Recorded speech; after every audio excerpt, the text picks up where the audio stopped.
what's going on, my masterminders? Welcome to another episode of Mastermind Your Life. We got 𝐿𝐤𝐤 in the house, 7-figure Airbnb earner, 25 years old, killing it. He's making over 6 figures a month easy. He's also the founder of BNB Accelerator. 𝐿𝐤𝐤, welcome to the show. Thanks for having me. Yeah, man. So this is definitely an exciting journey that you're on, man. Like, literally, putting together an empire and using Airbnb as that vehicle. Why Airbnb? There's so many different vehicles for financial wealth and wealth building and generation. What kind of drew you to Airbnb? There's 3 basically things that I look at when looking to start any venture. Number 1 is scalability. Number 2 is the actual upfront capital involved. And number 3 is how much time is actually needed for me to run the day-to-day operations. So the number 1 and most important thing is scalability, right? If I can scale a business to 10, 20, 30 million, with relatively just by increasing, some type of input, then the business is worth my time to do. If I were to start, a brick and mortar store, or start selling t-shirts, or start a restaurant, those aren't scalable businesses, right? Or they are, but they're 10 times harder than an online business, okay? So for me, it has to be scalable. The rental arbitrage in my business, I know for every $5,000 I put in, I get $1,000 in net EBITDA profit in return every single month, right? So I know my cash on cash return. I know how fast I can scale. And I know how long it'll take for me to get my cash out after every single deal, right? So those are the three things that I look at in rental arbitrage that got me attracted. After that, margins. Then my net margins in this business, after everything, your maintenance, customer service agents, rents, expenses, utilities, gas, water, electric, internet, storage, everything is about 40%. Some months it's about 50, some months it's 45, some months it's about 35. Average out for the year, it's about 40% net margins. A lot of other businesses like drop shipping, Amazon, e-commerce, FBA, their net margins are nowhere close to 40. So with high net, 40% net margins, I felt like, this is actually worth my time. A lot of people say they make $1 million a year, but their net margin is around 15%. So you're only making $100,000, on that $1 million in revenue, which is, not that much. If you're making, 40% on net margin, you have a lot of room to expand because you're using all those high profits to keep repumping it back into the business and keep growing. Now, that's a great identification of, the margin. With that 40%, what are some key areas that you reinvested into so that you can continuously grow the empire? So one thing is, as the profits keep coming in, I don't take any profit out of the business, right? It's really tempting for me to go buy a Huracan all cash tomorrow, but I don't want to because it basically stops the growth of the business, right? So for example, last month, the revenue was around 400,000, 405K. The profit on that was about $170,000 in net profit in my pocket. This month, it's looking like to be about 410K. The net profit on this month is going to be around 180,000 in profit, right? So all this profit that you see, every single dollar that I've made in profit, I've literally taken, reinvested it back into the business on getting more units, expanding to more cities, expanding, the business to many other states, and hiring the people, hiring the infrastructure, the teams, just investing in the actual business itself so you can keep on growing. Because I know on average, for every $5,000 I put into the business, it returns $1,000 back out every single month in net profit, right? That $5,000 includes furniture costs, setup, first month, carry deposit, etc. That's on average, right? So every $5,000, I get $1,000 back starting the very next month. If I get 2 months free or a month free in a rent up front, then my cash on cash returns even higher because every single dollar I make in revenue is given back to me in that first 8 weeks or first 4 weeks that I get free rent. So the cash on cash return is really high. The turnaround time, getting my money out of every single deal is very high. And then of course, your profit every single month, your high cash flow is also very high. Now, you're analyzing this at a very strategical and intelligent manner. Where does that come from? The ability to really, look at these numbers, cash on cash return and looking at the, future profit margin. My background was engineering. I went to school for my bachelor's in science and electrical engineering. I have a minor in mathematics and computer science.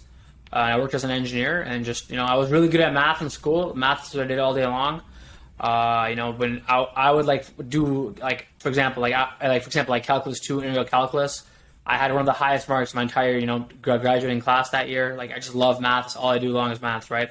Business math is not really that much difficult. It's just problem solving. That's all it is, right? As an engineer, you're pretty much, you go to school to learn how to problem solve.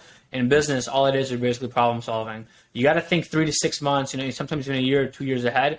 Because right now, I feel like I'm top of the world because I'm making so much money. But in the winter, anything can happen, right? In the winter, when it's slow season, these margins aren't there anymore. Literally every day, I'm on Lamborghini.com thinking about what kind of Huracan I want to buy. When the winter comes, I get humbled really quickly. So the whole goal is to, manage your cash flow, understand, the projection of how much money you're going to make, the number of unit counts you have, the unit turnover that's going to happen in terms of letting leases go and adding new leases on, and then figuring out how you position yourself to make sure you don't go bust 6 months down the road as you keep expanding, as you keep growing.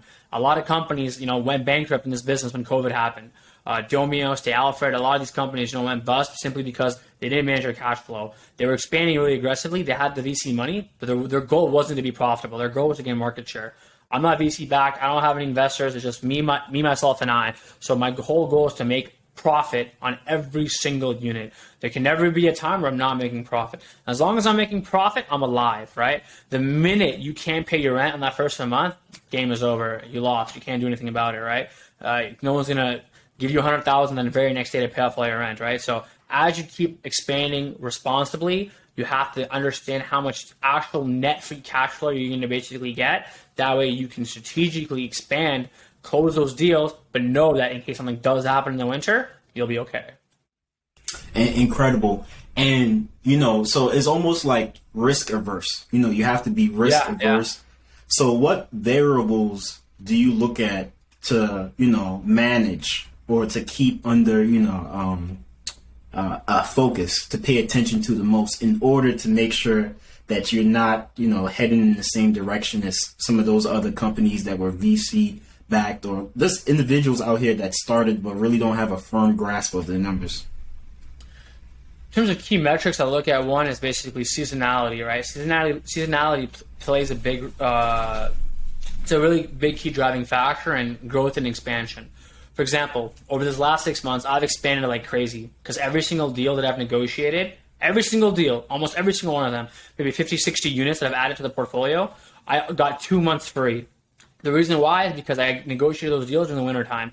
During the wintertime, generally along the East Coast, it's very slow. Buildings have a hard time, getting new people in. A lot of people, are moving out. So buildings are really, really eager, and they're very, very desperate to fill those apartments up. So they're willing to give me 2 months free, 8 weeks free, 10 weeks free, okay? So I save a lot of money, all right, up front if I get those 2 months free. Every single dollar that I put in comes back to me literally within those first 8 weeks, all right? In the summertime, that's not the case at all. You're not going to find any deals. Rents are rising. No one's giving you any weeks free. Your cash on cash return is actually a lot lower. The payback period is a lot higher. So I really try not to expand as much in the summer. Just collect the profits and just relax and chill and just keep building your actual on the ground team and lean out your operations. And around October, November is when I'll go aggressive mode. Okay, I have all this cash sitting in the bank to put it to work now. I'll start negotiating the deals in the January, February, December time. Okay, these 90 days is crucial. Buildings are hurting the most in this 90-day period. And I'll basically tell them, okay, I want 20 units, 10 units, 10 units, 10 units. I want the lease to start March 1st or February 15th with those 2 months free, okay? The reason is because I basically just escaped all of cold season. I escaped the slowest months out of the year, January and February. I'm now starting in high season, like the beginning of high season. So even if I have to spend a shit ton of money, right, that March 1st period, which is what I just did, right, I know only from here, it's only going to go up, right? But if I'm starting, 50 units in September or July, I'm sort of screwed because it's July is the peak, right? September's the peak. It's only going to go down from here, right? So that payback period is going to be, extended by a huge amount. I'm not going to be getting big bookings. I'm going to be going straight into slow season.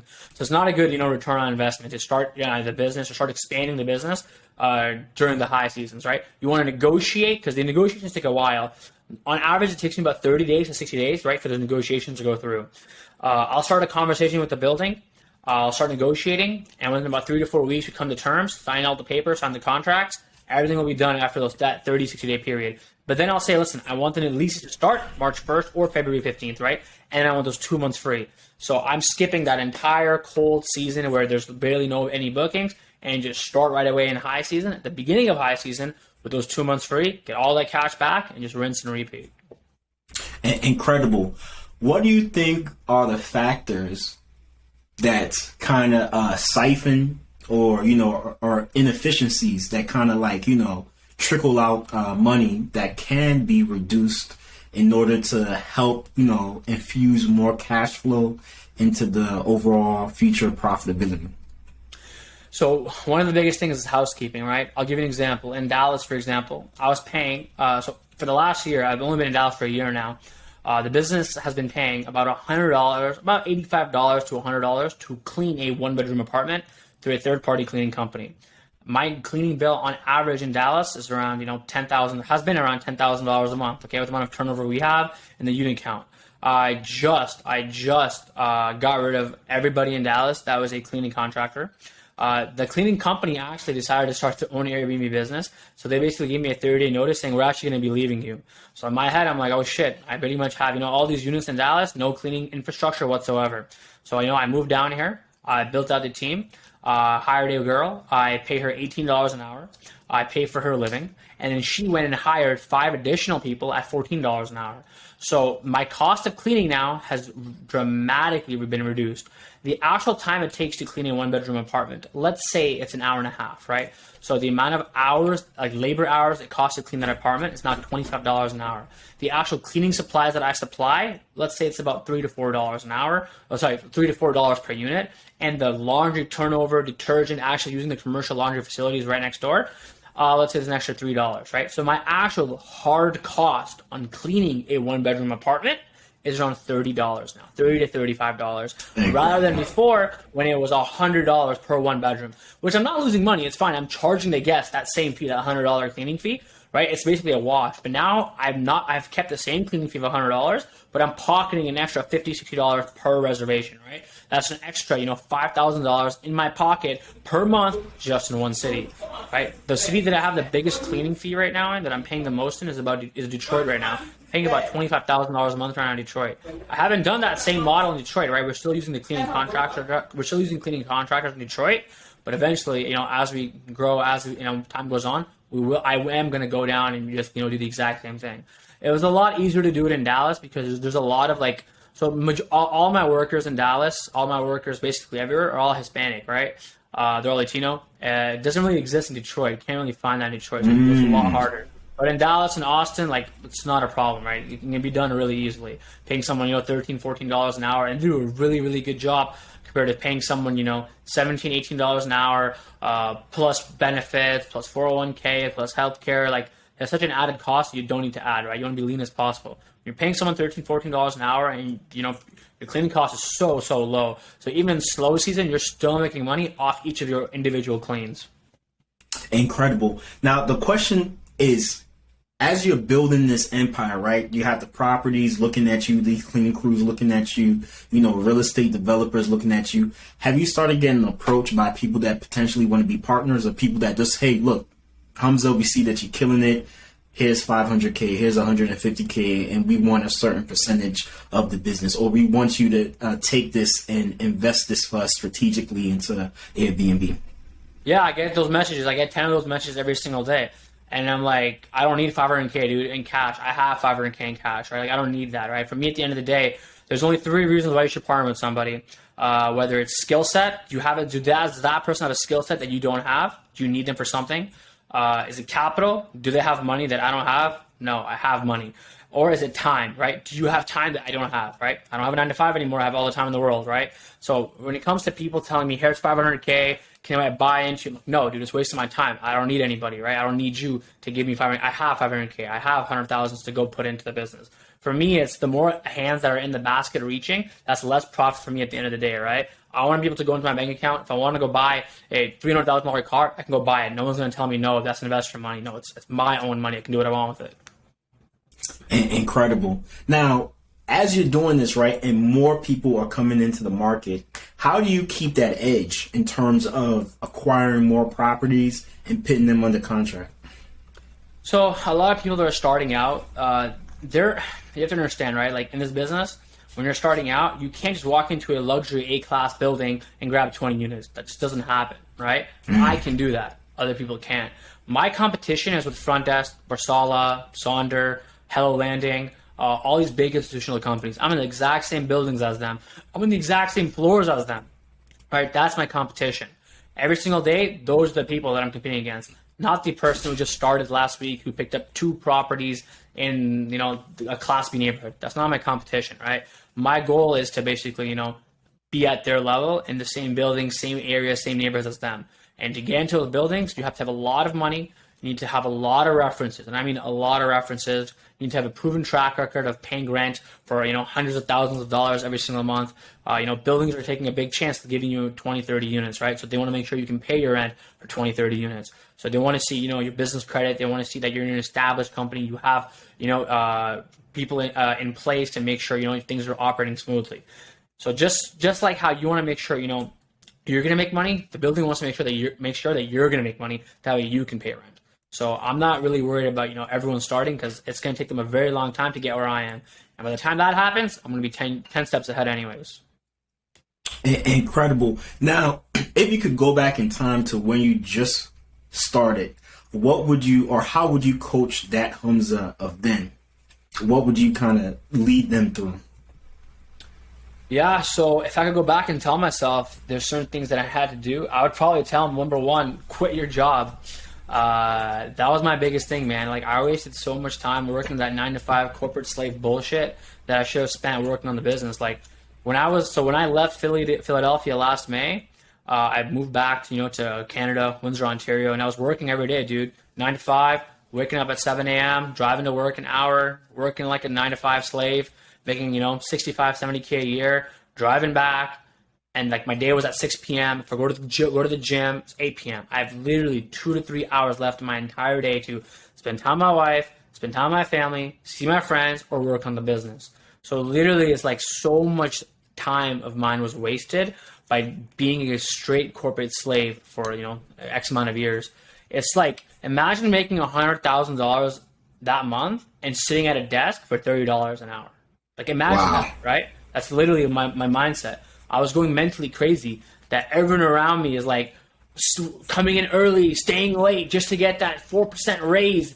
And it's blowing my mind when people are, like killing themselves to make an extra, $1,000 a month, which was crazy. And I'm sitting there like, mentally like draining myself. Like, why am I sitting here right now? Literally, what am I doing? I could be out there making big moves, doing big things. So I'm literally stuck here at this desk being a corporate slave. Incredible. And when you look back at what they're doing, right, and what you've been able to transition to, I can only assume a lot of them are like, man, Hamza, this fucking lit. He's killing it. Like, so you have this position that you're in. Why do you think they're not taking that kind of steps to kind of like secure a better future? Who's they? The ones that were working at the desk, the ones that were, striving for the 4% increase in, just basically the average person, right? The average person in general, what you're saying. Exactly. Well, there's a couple things that comes down to entrepreneurship, right? One is basically your risk tolerance. I have a very, very high risk tolerance because I lost a lot of money in crypto. Well, I want to say I've lost. I've basically spent a little bit of money in crypto and went up like crazy. And I would just be, day trading. And that's what I did back in university. That's what I did a little bit of last year. I don't mind losing money because for me, it's not about the money. It's about the lesson learned, right? Making money is easy. And then lessons is what you basically should get out of it every time you lose money, right? So a lot of people are scared of losing money because a lot of people, they work really, really hard for their money, right? They work really hard for their money. People are working hours and hours a day, making $20 an hour, $30 an hour, $50 an hour, working 70-hour weeks. And for them to lose $5,000, $10,000, it's a big deal. Dude, I've lost $250,000 in 3 days in crypto. So for me, yeah, but I've also made $100,000 overnight in crypto. Hundreds of thousands, 100,000, 200,000 overnight in crypto. So for me, it's like, all right, money can be made imaginary overnight.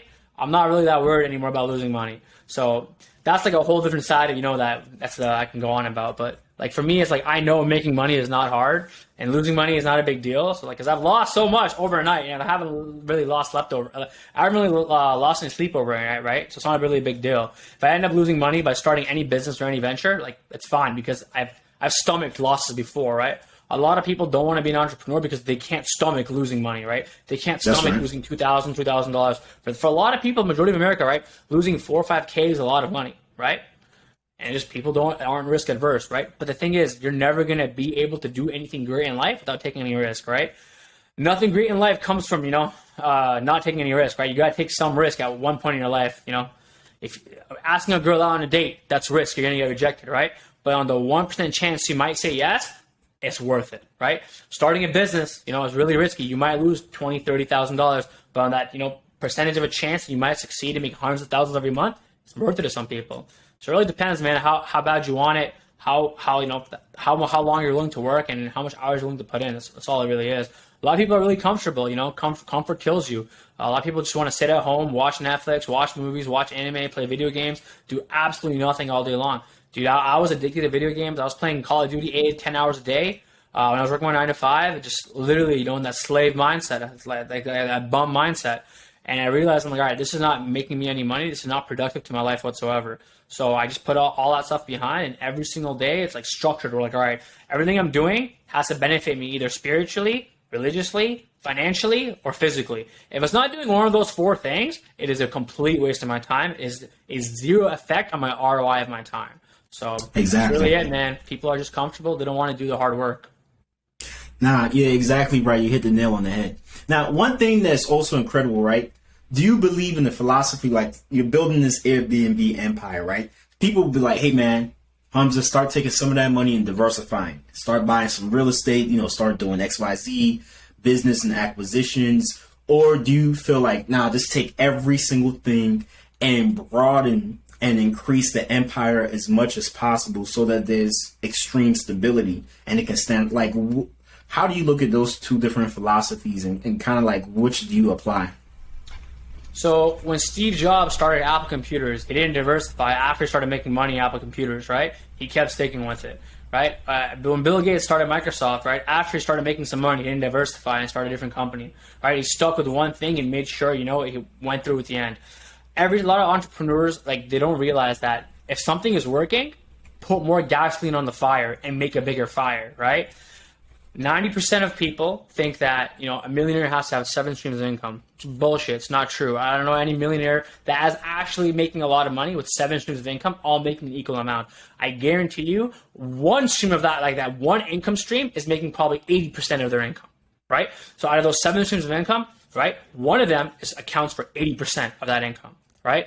A lot of people, they have to understand the money you make, your main business, that should honestly, personally, be the thing that you spend the most time and dedicate the most time to. Now, of course, you can take some of that money and buy some real estate, buy an apartment building here and there, but if it takes up 50% of your time, or takes up a huge amount of time, it's not worth it, right? Why would I, take away a percentage of my time from a business that makes me $4 or $5 million a year and start something else brand new from scratch? What is the point of that, right? I'm literally that's the biggest loss in ROI of my time, right? So you have to figure out, where's the highest leverage decision-making process that I can do, and how can I basically, further it? By working on a current existing business that's already generating, millions of dollars a year. So that's what I'm going to put my time into. Incredible. Now, out of the different cities, right? There's Detroit, Dallas, Iowa. Which one do you prefer and why? Like, which one are you like, yes, like that city right there, this is the gold mine right here? None of them really, to be honest. They each have their draws. They each have their negatives. The majority of them are all seasonal, where they do really, really well in the summers and they slow down in the winters. I am looking to balance my portfolio, because in the winters, I'll make 20% net margins, but in the summer it's 45, 50%. So I'm looking to basically expand into places like Florida, where it's the opposite, where in the winters you blow up, in the summers you slow down. So once I expand to Florida, whether it be Jacksonville, Orlando, Miami, wherever it is, my portfolio then will be a lot balanced out, where I will still make a huge amount in the summers, but I'll also make a good amount in the winters as well. So seasonality is one of those things that, you got to look into, where in terms of cash flow management, if you can figure out how I can balance my income every single month by shifting the demographic of the market that I'm in, it'll help you a lot. Incredible. From your team, what's some of the biggest pet peeves that you wish they would rectify on their own? Or what are some of the things that you see from your team that you're like, oh, come on, you should be doing it this way, not that? Yeah, so I've had a lot of trouble. So, for example, like VAs, right? I'm heavy on VAs, virtual assistants, $3-4 an hour, customer service reps that are running the entire show for me, right? What I've learned to do over time is basically record myself and build SOPs, standard operating procedures of how I want things done. I do it once, record myself, I talk out loud, and this is how it needs to get done. Follow this video. If you have any questions, then you can ask me, but you shouldn't because every single thing is done in this video. My biggest thing back in the day when I didn't do this, like I'd explain one thing and it'd be done completely different, right? I know how to create a listing the way I wanted to create it, right? The exact order of the photos on every single listing the way I want them, right? So there's a lot of things that I want done my way, and I learned how to document it, record it, put it in our folders, our company directory. Any single time anyone has a question on like how to adjust pricing if this next 5 days are vacant, how to basically hook up a cleaning schedule calendar with a new listing, how to onboard certain things, how to do a resolution reimbursement request if this piece of evidence is missing. All these things are not documented. Where like if I know how to do them, I need to get out of my brain, document it, make a video, put it on in the folder, and then anytime someone has a question about how to do something, they would immediately go into that directory and figure out, how did Hamza do it so you can follow the exact same way he did it, right? If I could have 20 of myself, I'd be worth $100 million company right now. Fortunately, I don't have 20 of myself, right? There's only one of me. So if I can get someone who's at least 70% of the way that I am, it's good enough for me. Now, you just said something that's extremely key, right? And as you begin to expand and you're expanding, VAs are great because they act as, extensions of you to be able to do remedial tasks that don't really require too much brain thought. But as you're scaling operations, some of the individuals that you need to come in need to have better brain output, ability to take care of more complex issues. How does that look like to you? Do you have those individuals that are like, hey, I already know how Hamza thinks, I can intelligently, strategically solve more complex, or is it kind of like... So we used to pay, our average on VAs was around $300 a month, $400. And those are your average, VAs. They don't really think outside the box. They're just told what to do, and they do it. They do all the admin stuff, and, they do all the remedial stuff. We have VAs now that have bachelor degrees in computer science, VAs that have bachelor degrees in business, and we're paying them up to $1,000. One's even getting paid $2,000 a month, right? So in the Philippines, that salary right there is like a celebrity salary. You're making CEO level money, $2,000. The average salary in the Philippines is around $300 a month, as a regular office worker, $300 to $400. So imagine making 5 times, 6, 7 times that salary, which is insane, right? And those are the people that are like me, that go ahead and do everything, that run the show. If anything happens, they take care of it. They're calling maintenance people in the city. They're finding maintenance people, backups. If things aren't happening, or they'll go ahead and make orders. They have all my credit card information, Amazon accounts. They'll go ahead and order it, right? If things are breaking, they'll go find someone to fix it. They have actual brains and they can actually go do things. Because we're paying a higher premium for those people. So it's definitely worth it to have a couple of those type of players on your team, along with your basic $300 a month VAs, who just do remedial, basic administrative stuff. Now, when you're trying to acquire more units, right? Walk us through that attack strategy or the plan in order to acquire. Is there some kind of market research? Are you making phone calls? I know there's different software that you can use to kind of air DNA, analyze maybe some information. But when you're analyzing a market or properties, what are you looking for so that okay, this is a green light, go, or this is red, stop, exit? Okay. I'll give you an example on what I've done to basically make sure I'm in profitable areas over the last 12 months to make sure I'm making money on every single property. Of course, there is market research you do, but for simplicity's sake, I'll give you a high-level example of what I've done. For example, McDonald's, to find out how they make the most amount of money, right? In any location they open, they spend millions and millions and millions of dollars, okay? Burger King opens right across the street, okay? So that's what I've been doing.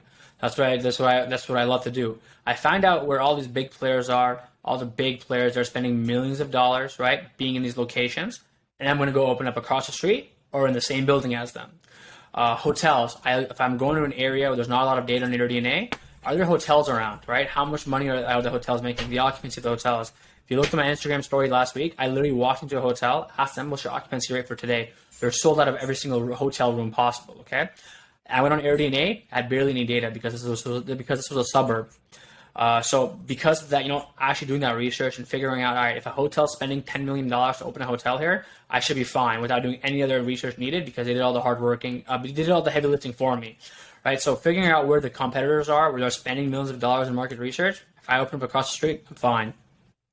Awesome. So, as a CEO, one of the things is like prioritizing the time so that like whatever time is being spent on is pushing the needle in terms of where you're trying to go. For you, what are those levers that that, hey, if I spend time on this, it pushes the company forward, it pushes us towards profitability and expansion? Like, describe like in a day, like for you, what those key needles are.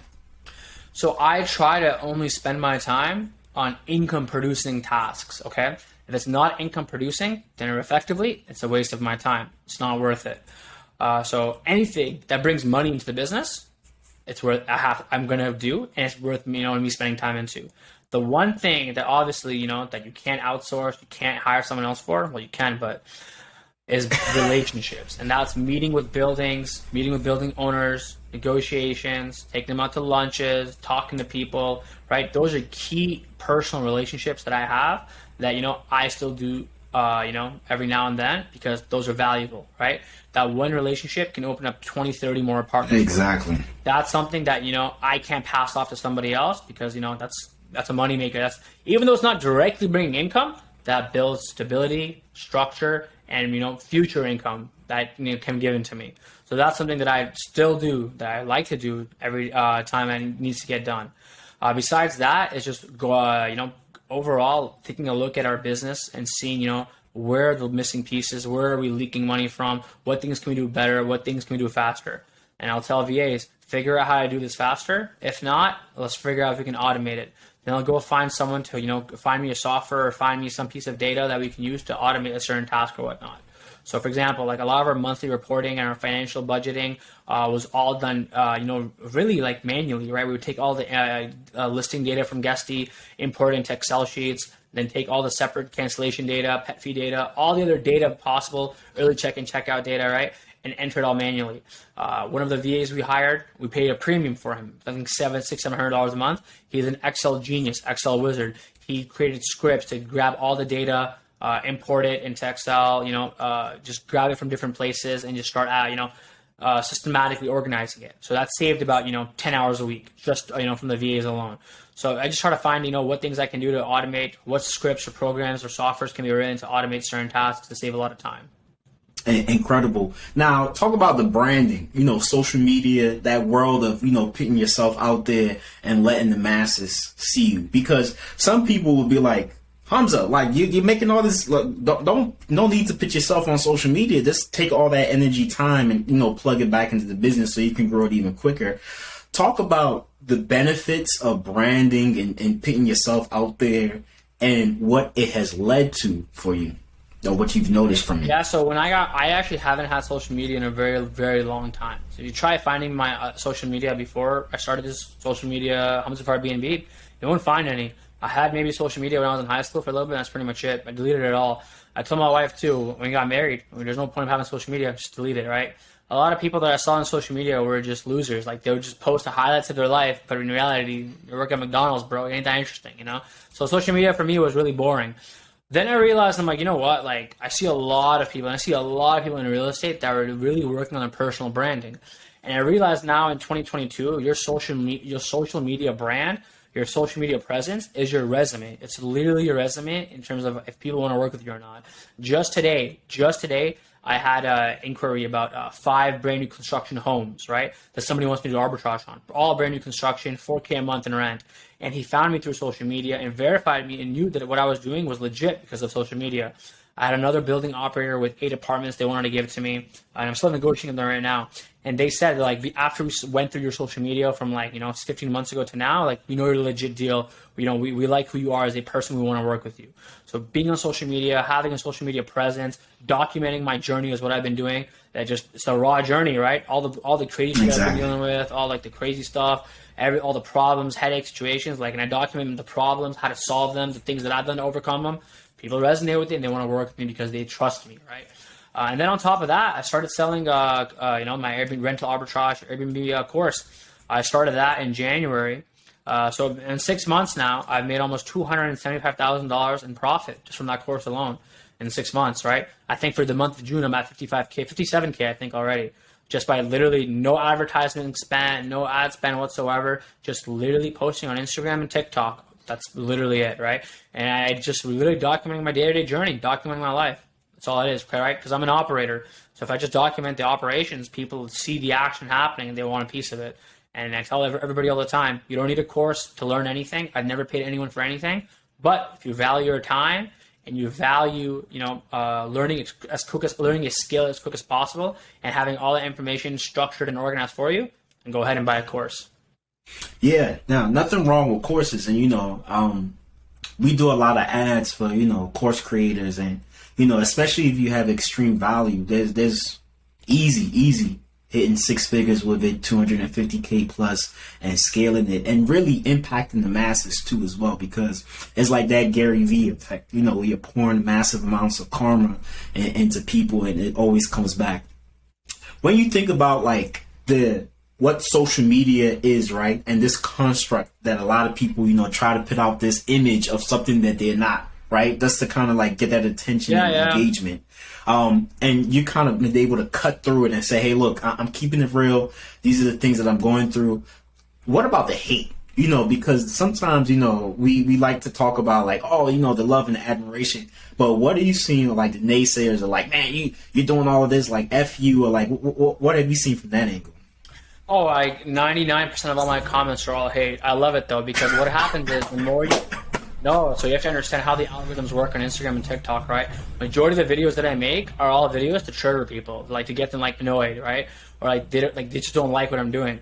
What happens is the algorithm sees, they measure it on watch time, the amount of people commenting, right? So anything that actually triggers interaction with a certain video boost the algorithm. The reason why I have millions of views on TikTok and the reason why I've gained 85K Instagram followers in the last 90 days is all organic, is because the things that I post are very controversial, or the things that I post make people want to hate.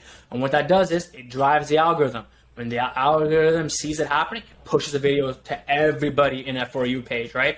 So I welcome the hate. I welcome the negativity because it boosts the algorithm, right? The haters are making me infamous. They're making me more famous, right? Just by hating and commenting on it. So I love it. Incredible. Talk about like, one thing that we see at higher levels, right?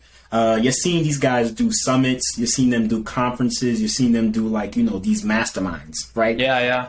What do you think from your point or your vantage perspective, there's potential with that? And the ones that you've been a part of so far, how has that helped provide a better course in terms of you being able to reach that profitability and just scaling and expanding? You mean like hosting a mastermind or hosting or no, attending them, these Dallas real estate Airbnb, mastermind, 7-figure, you're seeing them pop up more and more. Yeah, so I've been to a couple so far. Every time I go, majority of everybody there actually doesn't make any money. And I can tell right away from the information they're talking about. And the very few people that do actually make money, they're not going to show up, right? It's not worth their time. So I've learned to weed out which ones are, waste of time and which ones are actually worth it. The ones that I go to now are the VRMA ones and like the big STR conference ones. And even when I go, I don't really pay attention to any of the panelists that are speaking. I go there mainly to network with people, right? To talk to other people, that are bigger than I am. My one friend in Chicago has 200 apartments in Chicago, and he makes way more money than I do. He drives a Ferrari, a G-Wagon, and a McLaren. That's someone I like to talk to, and that's someone I look up to that I want to learn from, right? My other friend is Asian guy. He's at 250 apartments to my 130, right? So, he's killing it too. So I like to talk to him, learn from him. There's people that I learn from all the time when I go to these events because, networking is very, very important. Figuring out how you can, talk to the right people, learn from them, and then basically, figure out what they did to get there and emulate it if you can and figure out how to get there as well. So those are the type of events that I'm interested in, right? Not the events where like someone's talking about how to, start an Airbnb, like that has no value to me whatsoever, right? I only spend my time with like the big guys, big ballers, guys who are pulling up in Ferraris because I know they're actually making money. Not, someone pulling up and talking about this is how to start an Airbnb business with 4,000. Like, I don't care about that. It's not intriguing whatsoever. Incredible. Now, for the course B&B Accelerator, what are your plans? Do you think that even pouring more energy so that you can get more people enrolled? Because there's so many ways to expand. You see these guys like Tai Lopez, you see these guys like, Chris Ballins that take the course in like the digital space and they super expand it to whereby, like you said, 275K, from starting it. What are your plans on that? Do you think that maybe you should limit the energy and focus towards it, or hey, let's pump more money and energy into that so we can capture the market of people that want to start Airbnb, people that want to scale Airbnb? So the thing is, with courses and education, I can't ever scale that to a $10 million business, in my personal opinion. My actual business, the business that I actually own, I can scale it to $10 million, $20 million, right?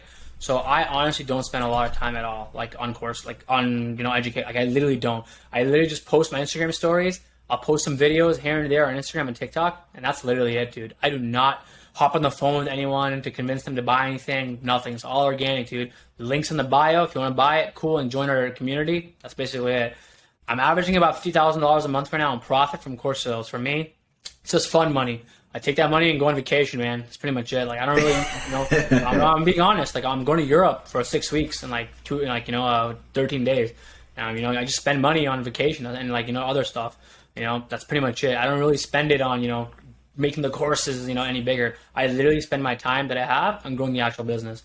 Right now in this industry, people are buying businesses like mine, whether it's other big operators or private equity. They're buying it for about 3 to 5x EBITDA. Okay. EBITDA is, your earnings before interest, tax, depreciation. So let's say I'm making, 2, 3, 4. Let's say I'm making $4 million in EBITDA, right? So I can then potentially sell the business for $12 million, all the way to $20 million in cash, right? So my whole goal is to grow this business to as a high EBITDA as possible, and then cash out. If I spend all that time on selling courses, sure, instead of $50K a month, I make $100K a month, but I'm not going to get that $20, $30 million payday, in 2 years. Incredible. As we start to wrap up, is there, for those that are in the business and they're trying to scale, what tips would you give them in terms of like getting to that next level? If you're trying to scale, I recommend making sure you're going to make money from day one. There's a lot of people that started this business and they're not making any money, or they're just breaking even, or making a very, very small amount of profit. For example, there's a lot of people that are starting in cities like Houston, right? Opening up 3 or 4 Airbnbs.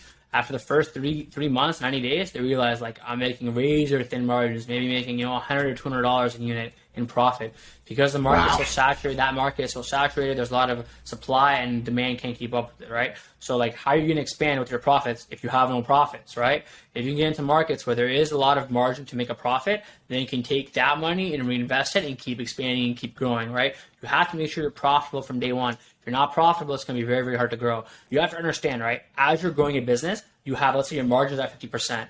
As you're growing, your infrastructure, your overhead keeps increasing. You have to hire more VAs. You have to hire, more cleaners. You got to hire maybe a city manager. So your margin keeps decreasing. So if you're starting out and your margin is at 20%, as you keep growing, your margins can go down to 10%, maybe 8%, 7%.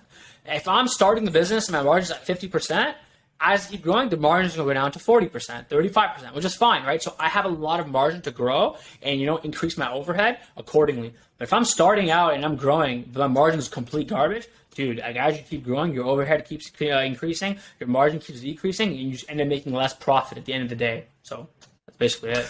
Make sure you're making as much money as possible. Yeah. Where do you think this drive comes from? Your drive to just literally go out and build and construct. Dude, what I am doing at the end of the day is an engineer. I'm a businessman, but I am an engineer. So I like to build businesses. I like to make money. Who doesn't like to make money, right? But I like to make lots of money, right? If I was only making 100, 50K a month, 100K a month in business, it wouldn't satisfy me, because I like to make lots of money, but I like to do it in a way where there's an engineering sophistication and system behind it, where I can, see 3 months from now, 6 months from now, this is where we're going to be, this is what's going to happen, right? I like to see the game come into play. For me, it's all about, the adrenaline, of making 500K a month, hitting that 500K a month revenue target, making that 250K in profit. I don't spend it, but I just like to see it happen, right? Because for me, it's the adrenaline of making money. That's all it is. Incredible. You guys heard it there straight from Hamza. It's a freaking monster, man. This guy is killing it. We're going to give you guys direct access. For those that actually want to get in touch with you, Hamza, whether they have inquiries, they want to get the course, they want to, they have properties.